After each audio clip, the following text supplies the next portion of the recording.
En la Tierra hay gigantes dormidos que algún día despertarán, condenando a millones de personas a una catástrofe inevitable. Porque incluso los volcanes más apacibles pueden cobrar vida de repente. La historia nos enseña que los verdugos del pasado también pueden representar una amenaza en el futuro. Y que su minucioso estudio permitirá a vulcanólogos, climatólogos y geólogos salvaguardar la existencia de las nuevas generaciones.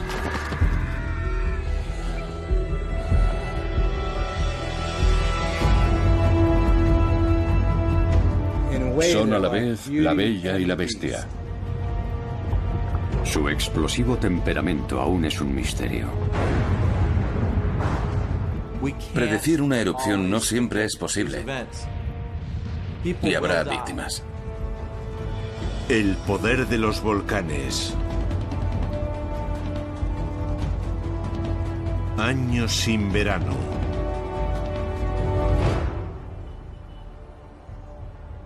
Estambul, la mayor metrópoli de Europa, tiene más de 14 millones de habitantes. Pero tan solo unos cuantos recuerdan que una erupción volcánica marcó el destino de la ciudad. La historia nos muestra que aunque nuestra morada esté situada a gran distancia del volcán más cercano, nunca estaremos verdaderamente a salvo. En el año 541 después de Cristo, Estambul aún se llama Constantinopla. La capital bizantina es azotada por una terrible plaga que causa la muerte a millones de personas.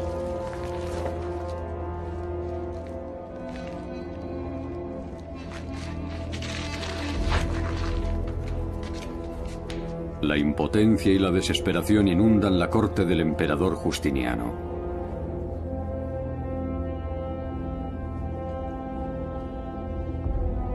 Un enemigo invisible está diezmando su imperio.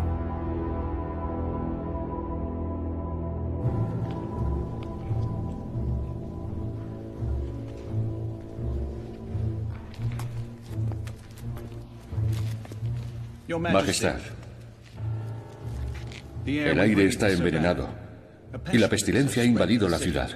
¿Qué piensa hacer? Los justos nada deben temer.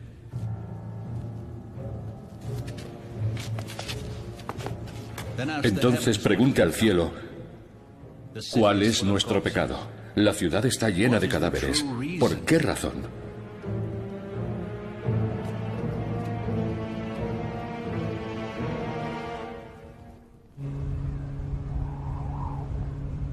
La respuesta a este misterio podría ser descubierta 1500 años después, en una zona extrema del hemisferio norte.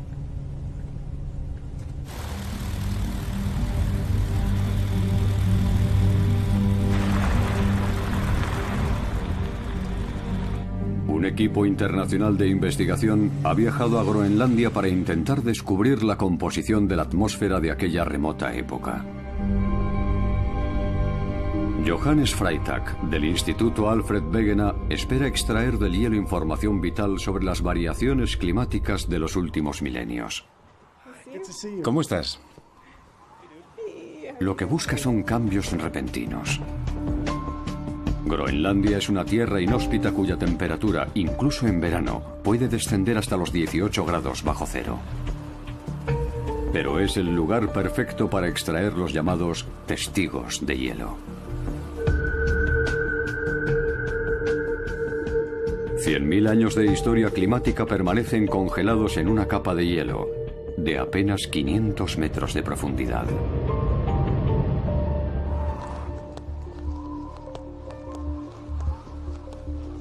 La elección del punto idóneo para extraer el testigo es primordial.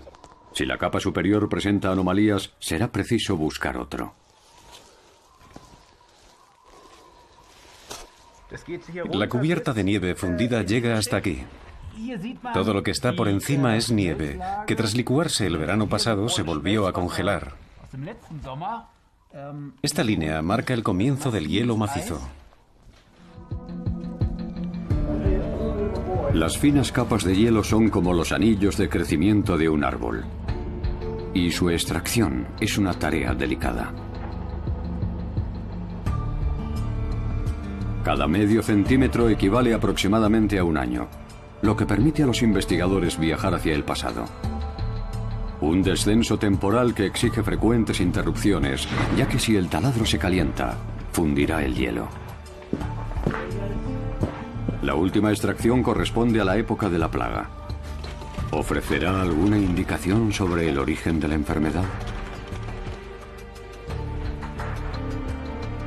Adelante. 30. 50. La conductividad eléctrica del testigo de hielo confirma la sospecha de que en el siglo VI se produjo un cambio. Un aumento repentino del contenido de azufre suspendido en la atmósfera. Mira este pico. Ya lo veo. Es extraño. Es una elevación de origen volcánico. Es muy elevada. Y está presente en una sección que equivale a unos 2 años. Aún no podemos determinar a qué período pertenece, porque no tenemos una datación exacta del hielo.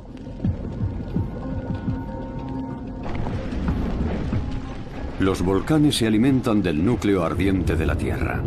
Impulsado por la presión incontenible, el magma asciende a través del manto y se acumula bajo la fina corteza. La roca fundida también transporta una abigarrada mezcla de gases venenosos.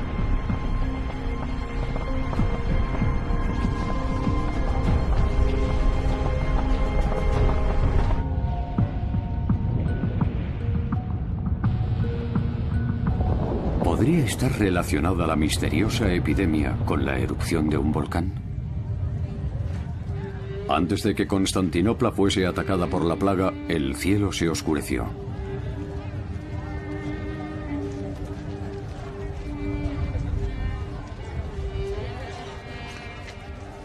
Como explica un detallado relato fechado en el año 536.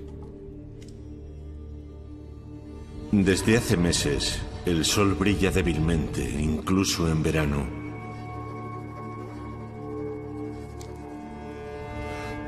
Todos temen que desaparezca para no volver. El vino sabe agrio, las cosechas son escasas y la nieve acumulada hace morir a los pájaros. Como si el infierno hubiera brotado de las profundidades de la tierra.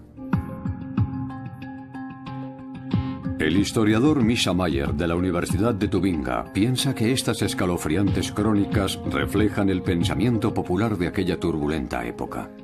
Durante el siglo VI de nuestra era, la humanidad muestra un gran temor ante todo lo que ve como anormal, ante cualquier hecho sin aparente explicación, algo cuyo origen radica en una visión fantástica que era muy popular entonces, la idea de que el fin del mundo se acerca, un concepto aceptado que alimenta todo tipo de conjeturas sobre una destrucción inminente y que una súbita y constatable variación del clima hace aún más verosímil.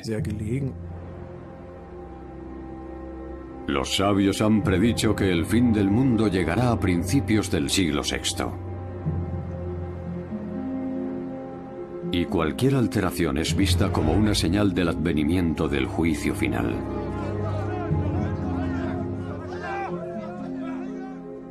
Pero el cambio que se avecina es muy distinto del que todos esperan.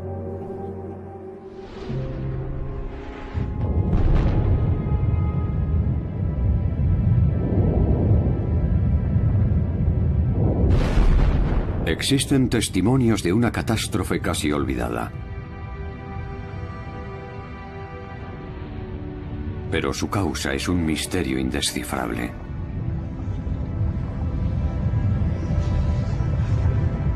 A veces la propia Tierra destruye su superficie. Además de expulsar cenizas, los volcanes envenenan la atmósfera con gases sulfurosos. Como el dióxido de azufre, que durante las erupciones masivas puede penetrar en la estratosfera y combinarse con el vapor de agua que flota en su interior.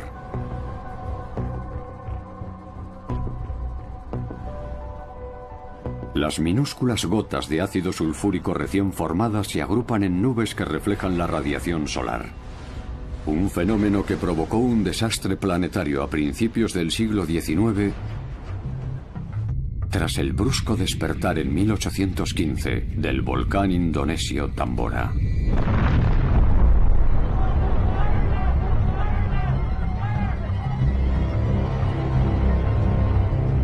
Su erupción fue la más catastrófica de la era moderna.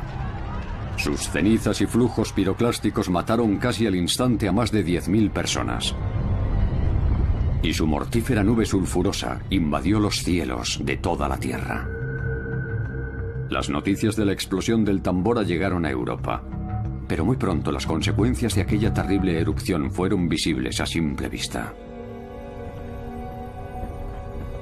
El cielo se cubrió de colores, creando deslumbrantes atardeceres que han llegado hasta nosotros gracias al paisajista inglés William Turner. Pero aquella mágica belleza fue tan solo el anuncio de la catástrofe. El frío y la oscuridad arruinaron las cosechas, desencadenando la mayor hambruna del siglo XIX. El número total de víctimas causado por el Tambora no ha sido determinado con exactitud, pero sus nubes sulfurosas se cobraron 10 veces más vidas que la propia erupción y obligaron a muchos europeos a abandonar sus hogares.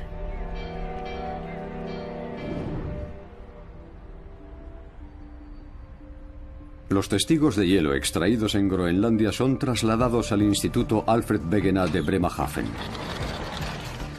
¿Confirmará su análisis que el origen de la enfermedad misteriosa que azotó el siglo VI fue una erupción volcánica? Este almacén de testigos de hielo es uno de los mayores del mundo, y sus cámaras almacenan cientos de muestras. Tal vez los nuevos cilindros contengan rastros fehacientes de la supuesta erupción que envenenó la atmósfera. Nuestro objetivo es hacer un mapa climático planetario, utilizando testigos de hielo extraídos en lugares de todo el mundo. El análisis del cilindro de Groenlandia ratifica la existencia de azufre en el siglo VI, lo que confirma que el frío y la oscuridad llegaron a Constantinopla, cuando un volcán aún por determinar cubrió el hemisferio norte con una nube sulfurosa. Lo que hace surgir una audaz hipótesis. ¿Es posible que se produjeran dos erupciones con apenas unos años de diferencia?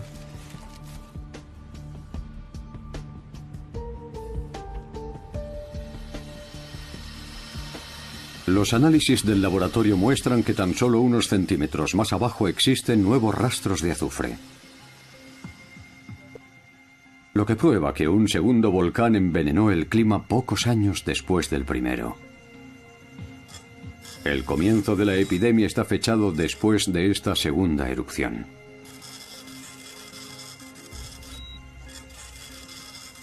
Su estallido dejó huellas tanto en el Polo Norte como en el Polo Sur.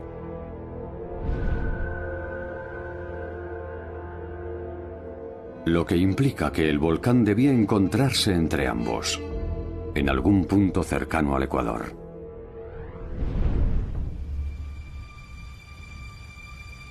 El volcán de Ilopango se encuentra en El Salvador, en un emplazamiento casi oculto. Los rastros de su última erupción quedaron cubiertos hace mucho tiempo por la vegetación de la selva.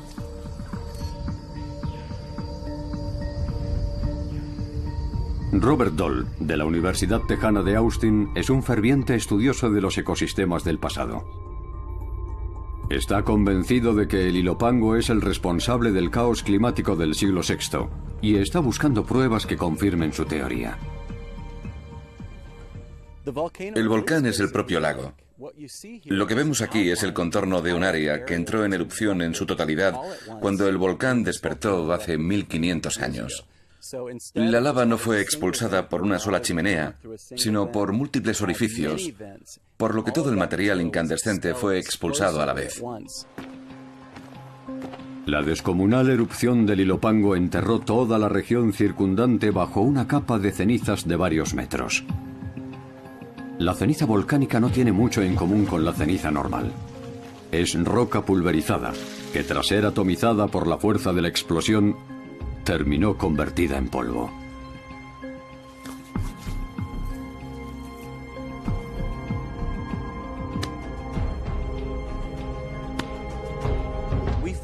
Encontrar ceniza de color claro como esta es muy emocionante para alguien como yo, porque nos indica que es sílice en estado puro, que entró en erupción de forma explosiva en un instante geológico que pudo durar un día o tal vez 2. Una enorme cantidad de material fue expulsada a la vez, con una potencia y una magnitud casi inimaginables.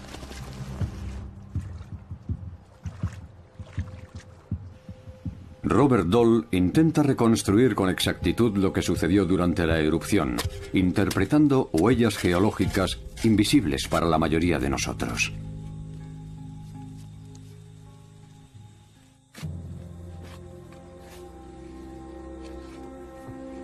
Mientras el gigante estaba dormido, nada presagiaba el peligro que acechaba bajo el agua, que incluso entonces cubría la caldera. La cámara magmática permanecía oculta bajo el lago, pero cuando la presión alcanzó un punto crítico, los gases hasta entonces aprisionados por la roca fundida comenzaron a ascender. El vapor se extendió sobre el paisaje tomando la apariencia de una inofensiva niebla. Hasta que de repente, la cubierta de la cámara voló por los aires como el corcho de una botella de champán.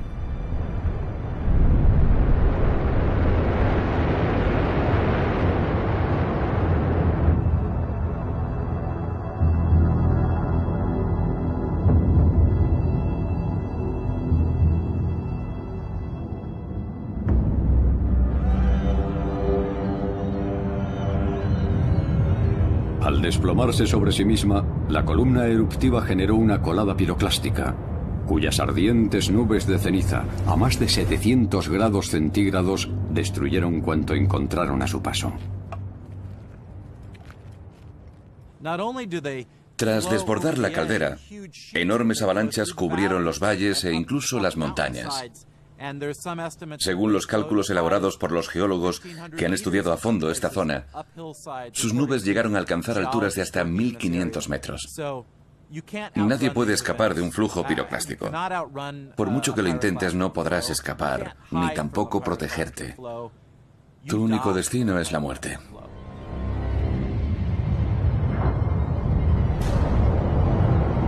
Todo indica que ningún ser viviente en un radio de 1000 kilómetros sobrevivió a este infierno. Las cenizas encontradas atestiguan la magnitud de la erupción.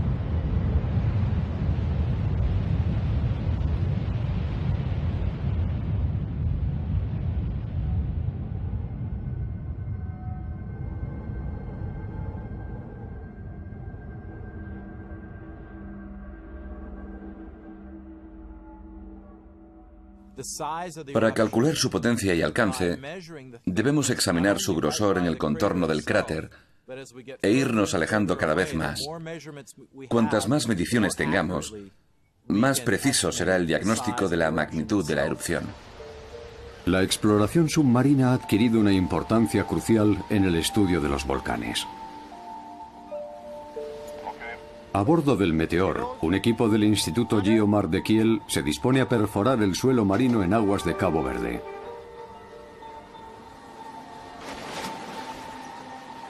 Un tubo de acero acoplado a una pieza de 2 toneladas se hundirá en el lecho marino. Y si no encuentra una roca demasiado dura que impida su avance, proporcionará al equipo de investigación una muestra cilíndrica de 9 metros de longitud. El fondo se encuentra a 3.500 metros de profundidad, por lo que la perforadora, a una velocidad de 1 metro por segundo, tardará en descender unos 60 minutos. De forma periódica, los testigos de sedimentos marinos revelan erupciones no documentadas y aportan información vital para comprender el impacto de los volcanes en la historia de la Tierra. El equipo de extracción aguarda esperanzado.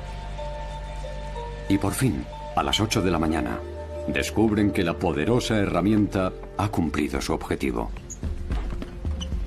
En ocasiones, entre los sedimentos depositados en el suelo oceánico durante siglos, aparecen cenizas volcánicas. Las muestras extraídas por Stephen Kuterov en todo el planeta le ayudan a calcular la frecuencia de las grandes erupciones. Encontrar hasta 10 capas de ceniza en un testigo nos permite precisar su diseminación. Una información vital que facilita la obtención de otros datos, como el volumen de una erupción determinada. La ceniza contenida en los testigos de sedimentos indica el emplazamiento del volcán al que pertenece. Es como una huella dactilar.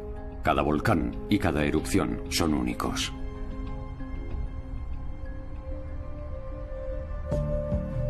Las incontables muestras conservadas en el Instituto Geomar ayudan a determinar con exactitud a qué erupción pertenecen las cenizas extraídas. Stephen se dispone a examinar algunas muestras recogidas en el fondo del Océano Pacífico, cerca de las costas de Centroamérica. El tipo de cristales que contienen las cenizas podría revelar su origen.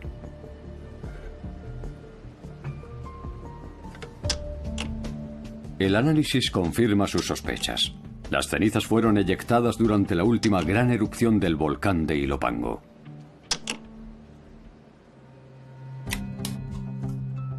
Su composición revela que proceden de El Salvador, a pesar de haber sido extraídas a cientos de kilómetros, en el suelo oceánico del Pacífico.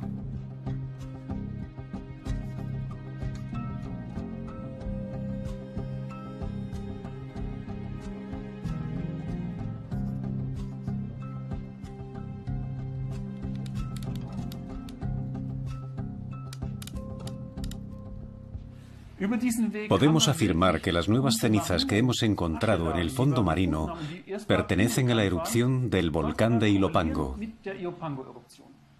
lo que indica que al menos sobrevolaron un área de 1.200.000 kilómetros cuadrados, que es casi 4 veces la extensión de Alemania.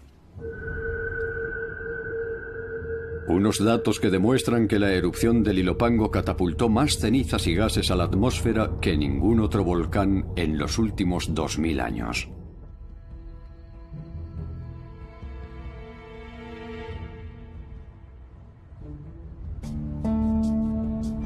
Diversas ciudades de El Salvador fueron edificadas sobre estas cenizas, como su capital, San Salvador, cuya vida transcurre a tan solo 16 kilómetros de este volcán aún activo. No existe un plan de evacuación realista pese a que los depósitos de cenizas de erupciones previas revelen la magnitud de la amenaza. El país tiene problemas más acuciantes. Pero lo cierto es que en un radio de 100 kilómetros alrededor del Ilopango viven 6 millones de personas. No existe ningún país en todo el continente americano tan densamente poblado como El Salvador. Lo que significa que la tierra es escasa, que apenas hay espacio suficiente para que viva tanta gente. Así que trasladar San Salvador o evacuar a la gente que habita las laderas de este volcán activo es una simple quimera, porque esto es todo lo que tienen. Examinar los efectos de las antiguas erupciones es una tarea crucial.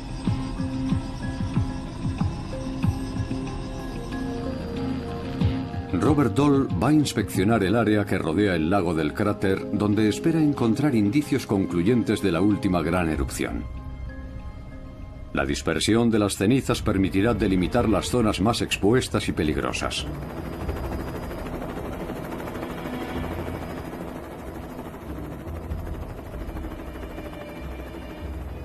Muchas generaciones han vivido junto al Ilopango sin conocer su existencia.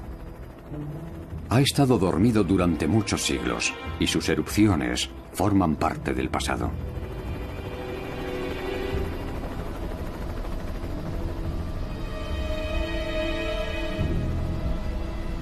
¿Podrían proceder de este volcán los restos de azufre aparecidos en los testigos de hielo?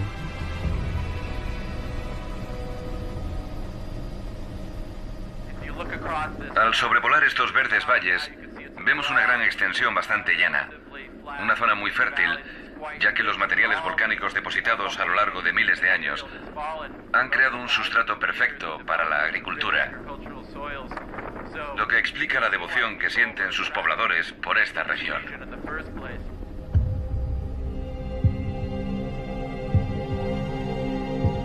La intensa actividad agrícola ha borrado la mayor parte de los rastros de las antiguas erupciones, lo que hace casi imposible fecharlas con exactitud.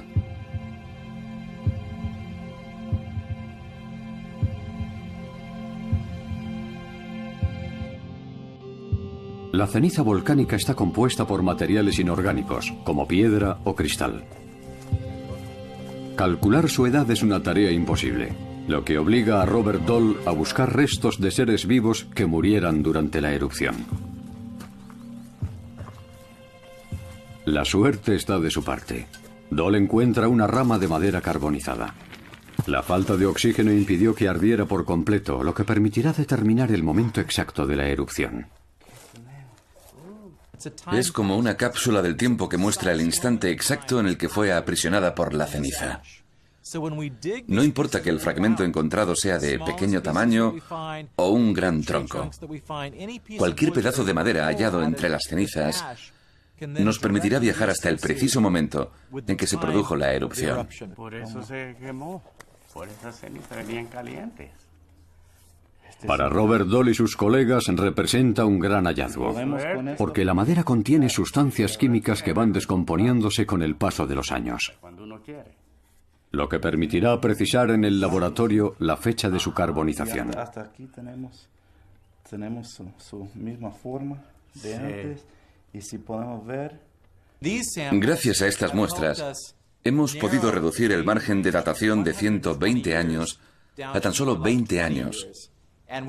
Lo que indica sin ninguna duda que la erupción del Ilopango no se produjo en el siglo V, sino a principios del siglo VI.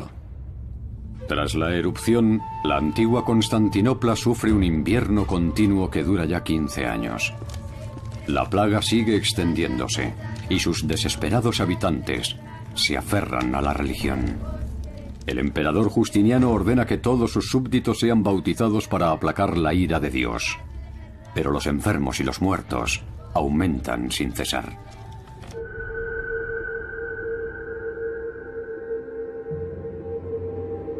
La enfermedad se extiende al Imperio Romano de Oriente y al centro de Europa.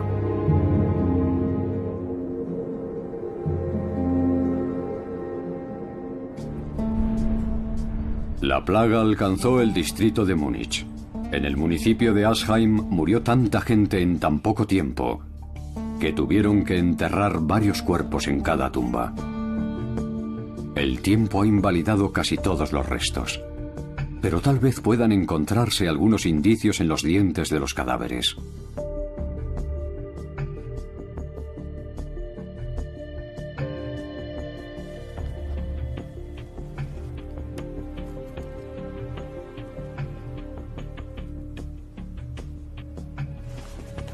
Holger Scholz, del Instituto de Microbiología de las Fuerzas Armadas Alemanas, intenta resolver este misterio. Su equipo viste una indumentaria especial para no contaminar las muestras. Una sola escama de piel podría echar a perder las últimas muestras de ADN de aquella lóbrega etapa. Los científicos consiguen aislar el material genético y encuentran la bacteria Yersinia pestis, la causante de la enfermedad infecciosa más mortífera de la historia de la humanidad, la peste negra. El enfriamiento atmosférico contribuyó a un mayor debilitamiento de la población. Los alimentos empezaron a escasear, provocando hambrunas extremas y generalizadas. Los roedores, que son un importante agente de la transmisión de la peste, se refugiaron en las ciudades, donde todavía podían encontrar algo que comer, lo que intensificó aún más el contacto de sus habitantes con el patógeno. La bacteria de la peste se alimenta de la sangre de los roedores y es inoculada a los humanos por las pulgas. Cuando una pulga que ha picado a una rata infectada cambia de huésped transmite el patógeno, un riesgo que la proliferación de roedores no hace más que aumentar.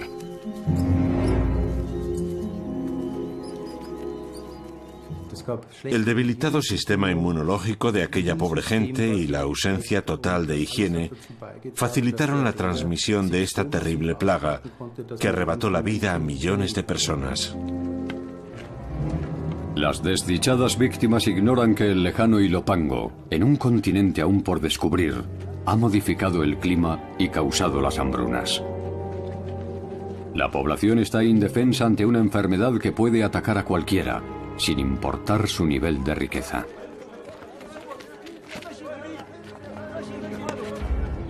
Cuando la comida se agota, el caos se desata.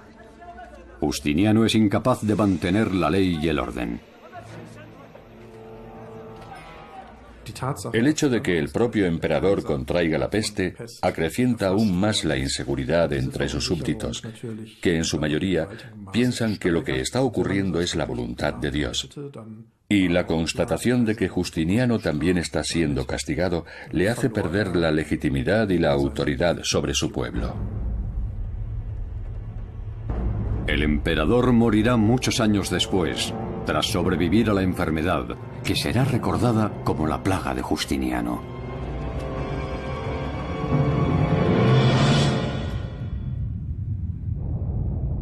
Las erupciones volcánicas que desencadenan cambios climáticos son poco frecuentes, por lo que a menudo olvidamos el riesgo que implican, pero han estado presentes a lo largo de toda nuestra historia. En 2014 el peligro estuvo muy cerca. El volcán islandés Bardarbunga estuvo expulsando lava durante varios meses. Aún sigue liberando en la atmósfera miles y miles de toneladas de dióxido de azufre. Y la evolución de su actividad continúa siendo una incógnita. El Bardarbunga está situado bajo el inmenso glaciar Vatnajökull. Si la lava fundiera el hielo, podría producir una explosión de hidrógeno y desencadenar una mayor dispersión de los gases venenosos. Incluso en condiciones normales, una nube sulfurosa empujada por vientos propicios podría viajar desde Islandia hasta la Europa continental. Y como nos muestra la historia, los efectos serían terribles. El invierno de 1784 fue uno de los más duros en Europa central. Al llegar la primavera, el agua del deshielo desbordó los ríos. Y las crecidas destruyeron puentes y anegaron los campos. Hubo graves inundaciones en importantes ciudades como Wurzburgo y Colonia, donde se registró una subida récord del nivel del agua, de casi 14 metros.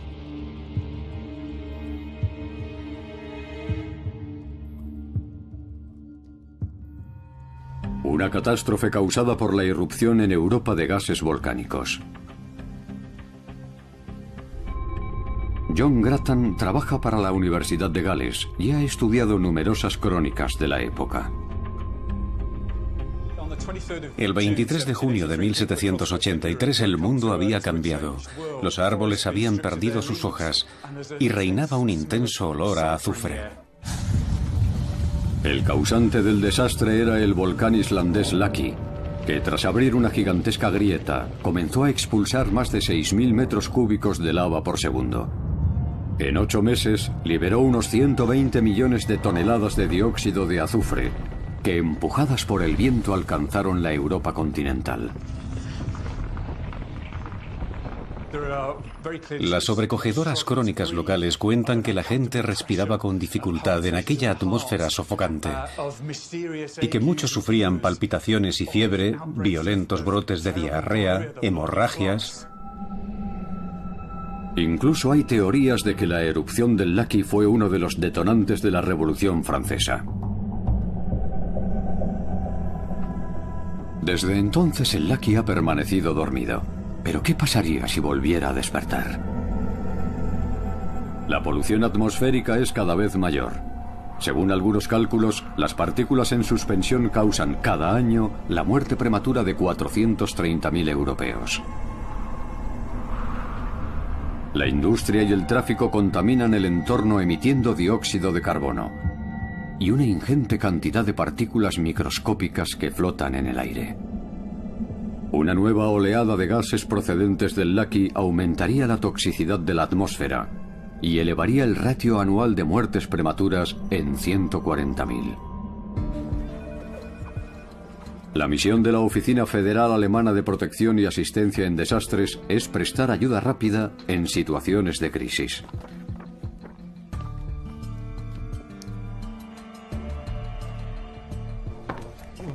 Christoph Unger y sus colaboradores desarrollan estrategias para afrontar con garantías las situaciones más complicadas. Pero ¿cómo se puede prever una erupción volcánica en un lugar remoto?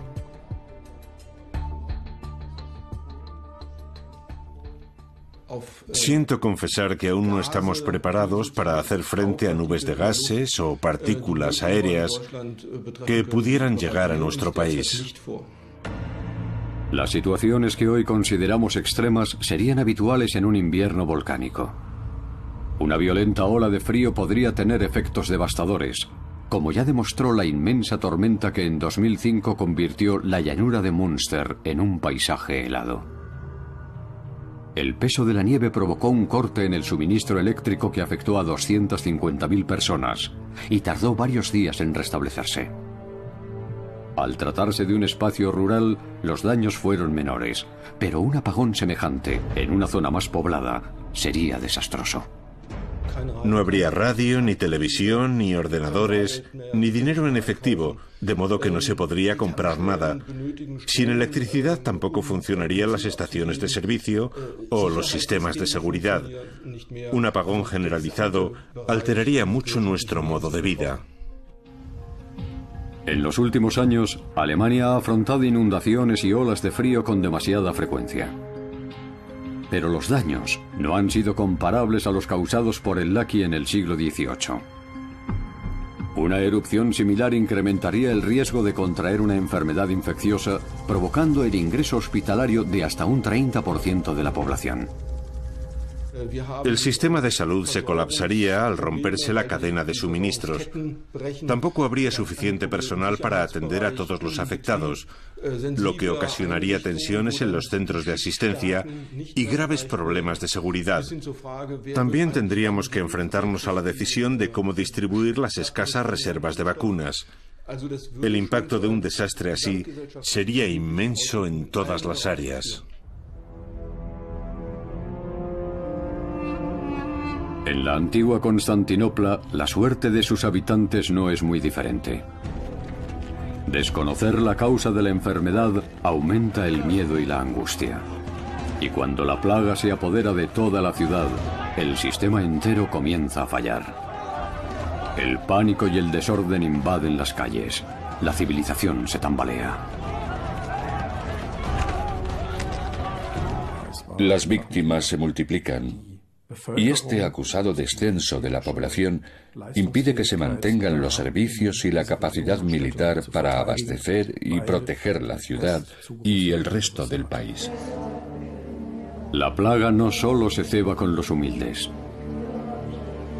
también ataca a soldados y contribuyentes. El poder del Estado ha sufrido daños irreparables que marcarán el futuro de todo el imperio, que tan solo un siglo después debe retroceder ante el acoso de los árabes.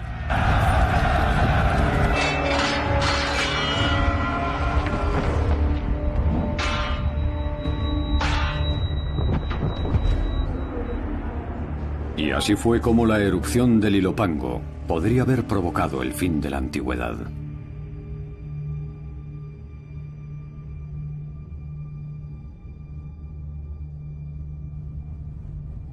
La población mundial supera hoy los 7.000 millones de habitantes. Más de la mitad de ellos viven en ciudades y dependen del transporte, el comercio y las telecomunicaciones. ¿Sería posible protegerlos a todos de una erupción volcánica de alcance global como la del Ilopango?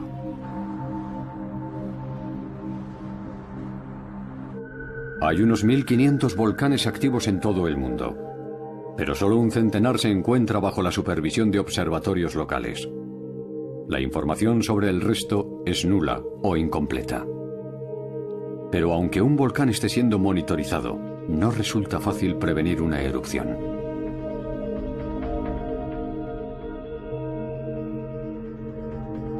Incluso un científico experto puede cometer terribles errores.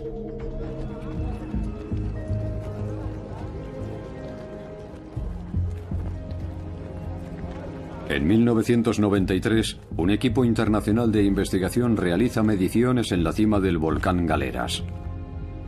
Es una jornada festiva, y nadie parece preocupado por la neblina que cubre el cráter.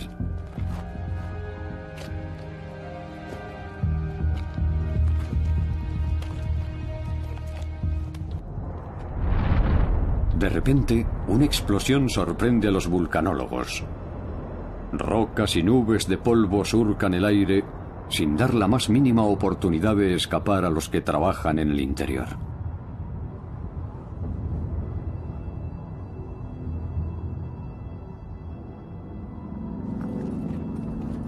Nueve personas pierden la vida y otras sufren graves heridas. Lo que iba a ser un día de fiesta se ha convertido en una pesadilla.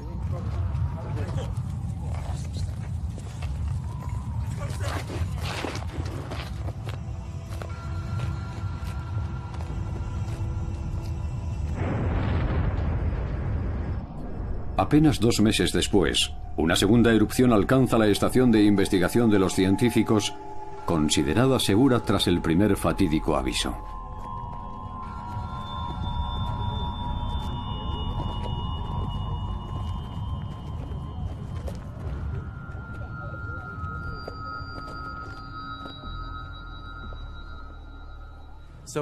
Ni siquiera en el mundo moderno y desarrollado de los países ricos existe un nivel de preparación adecuado para hacer frente a fenómenos geológicos tan repentinos y de tal magnitud. Y no importa cuántos instrumentos coloquemos, la tecnología actual nos permite medir la elevación del terreno que se produce antes de un terremoto y detectar pequeños seísmos. Pero algunas erupciones son impredecibles. Tampoco es posible predecir el curso que van a seguir. En 1980, un legendario volcán estadounidense anunció una nueva erupción con varios terremotos de pequeña magnitud. El monte Santa Elena se alza cerca de 2 grandes ciudades, Portland y Seattle. El geólogo Richard Wade fue testigo de la erupción.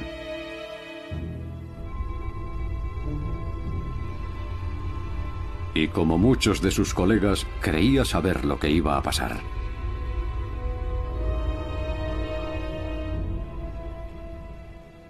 A finales de marzo, todos los científicos hablábamos del acusado abultamiento y de que la inclinación de la ladera hacía más que predecible que, en algún momento, iba a producirse un corrimiento de tierra. Un deslizamiento precedido por pequeños avisos que permitieran a la población ponerse a salvo. La noticia inundó los medios y atrajo a gran cantidad de curiosos.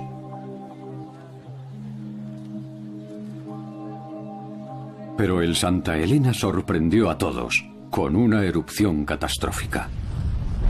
Un terrible terremoto sacudió la cara norte provocando su desplome, la explosión de la montaña y una avalancha de barro, ceniza y rocas ardientes. Fue algo sorprendente. Pasó por encima de un monte y de varios valles y siguió extendiéndose tal vez 20 o 30 kilómetros. Una enorme distancia que nadie había previsto y menos imaginado. Las nubes de ceniza y los torrentes de barro arrebataron la vida a 57 desventurados, entre los que se encontraban algunos científicos que no calcularon el impacto de la erupción.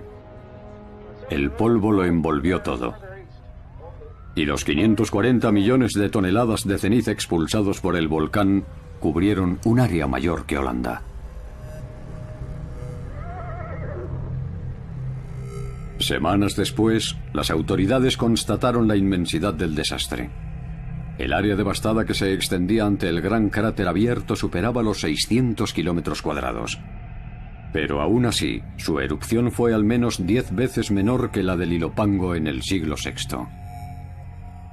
En la actualidad, la ciencia moderna puede prestar una valiosa ayuda en la predicción y prevención de estos eventos. Pero nunca nos hemos enfrentado a un cataclismo semejante al del Ilopango. Nunca ha habido una erupción de esa magnitud cerca de un núcleo urbano densamente poblado. Nunca. Si algo parecido ocurriera cerca de Seattle o de Nápoles, ¿estaríamos preparados gracias a nuestra tecnología para evacuar a toda la población?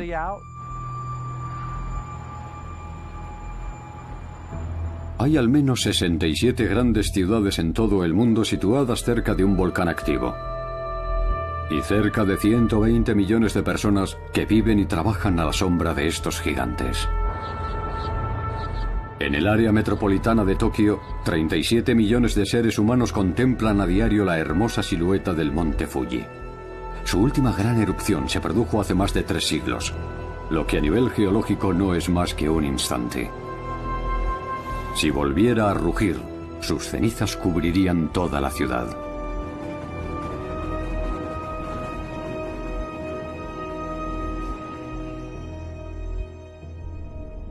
La situación en Seattle no es mucho mejor.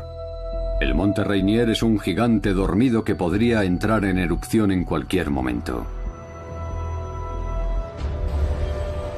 Los napolitanos son conscientes de que el Vesubio podría destruir Nápoles en su totalidad. Pero muchos ignoran que bajo su hermosa bahía hay una cámara magmática aún mayor.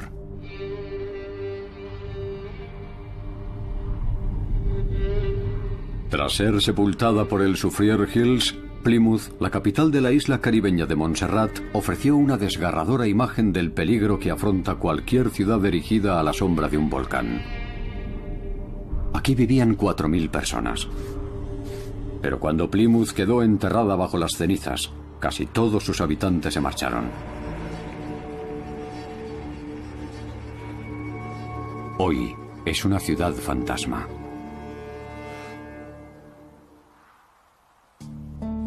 Los volcanes son una amenaza global. Pero sus bruscos despertares abren nuevas posibilidades de estudio que ayudan a los científicos a predecir su comportamiento. La investigación del desastre del Santa Elena fue la constatación de que, aunque cada erupción sea única, puede aportar valiosos datos aplicables a otros volcanes. Aquí nació la vulcanología moderna, sobre todo en lo relativo a eventos como los corrimientos de tierras, que se habrán producido en unos 500 volcanes en todo el mundo. Lo ocurrido aquí abrió la puerta a la comprensión de este fenómeno.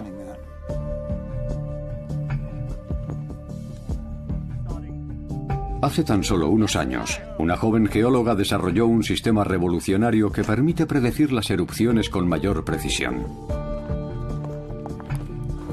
Acompañada por un equipo de expertos del Servicio Geológico estadounidense, hoy va a sobrevolar la cima. La temperatura en la base roza los 30 grados. Pero cuando el helicóptero gane altura, tendrán que soportar temperaturas mucho más bajas. Angela Diefenbach utiliza un método simple y asequible que podrá ser implantado en países poco desarrollados, cuyos escasos recursos no les permiten monitorizar sus volcanes de forma regular. Puedes utilizar incluso la cámara de un móvil, siempre que la lente sea la idónea. Una cámara GoPro no daría buenos resultados, porque tiene mucha distorsión radial, y eso se traslada al modelo.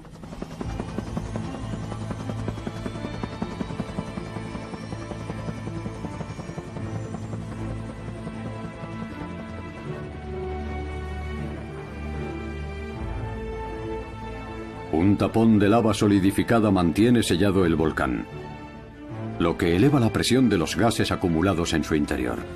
Cualquier cambio en la superficie podría indicar el advenimiento de una futura erupción.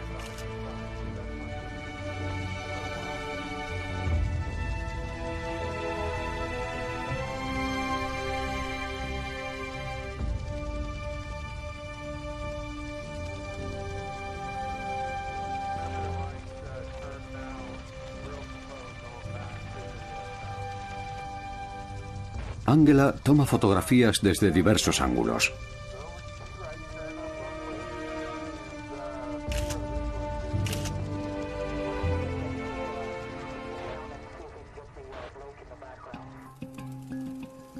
Una vez en tierra, con las imágenes obtenidas, su ordenador genera un detallado modelo del volcán en 3 dimensiones, que cuando sea comparado con los confeccionados en vuelos anteriores, revelará los cambios más insignificantes.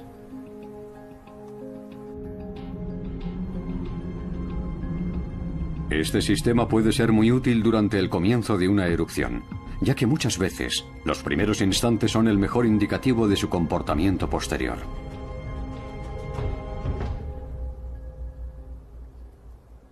El domo de lava que acabo de estudiar no representa una gran amenaza, porque la última erupción fue lenta y relativamente fría. Pero otros domos tienden a hundirse, bien a causa de una explosión o por no poder soportar el peso de la cubierta, lo que puede desencadenar peligrosos flujos piroclásticos. El monte Santa Elena es monitorizado de forma constante. Un privilegio del que no disfrutan otros gigantes dormidos de nuestro planeta. Como el Nyiragongo en la República Democrática del Congo, cuyo lago de lava hierve a 400 metros de profundidad, en una región castigada por la guerra civil. Otros gigantes como el Taburbur de Papúa Nueva Guinea se encuentran en regiones menos pobladas. Pero su carga de gases sulfurosos puede llegar a cualquier rincón del mundo.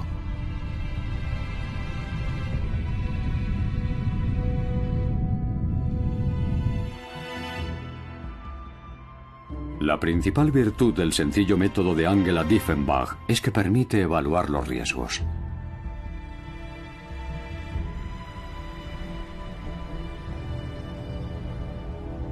Pero aunque los científicos puedan avisarnos a tiempo, nunca podrán impedir que se produzca una erupción.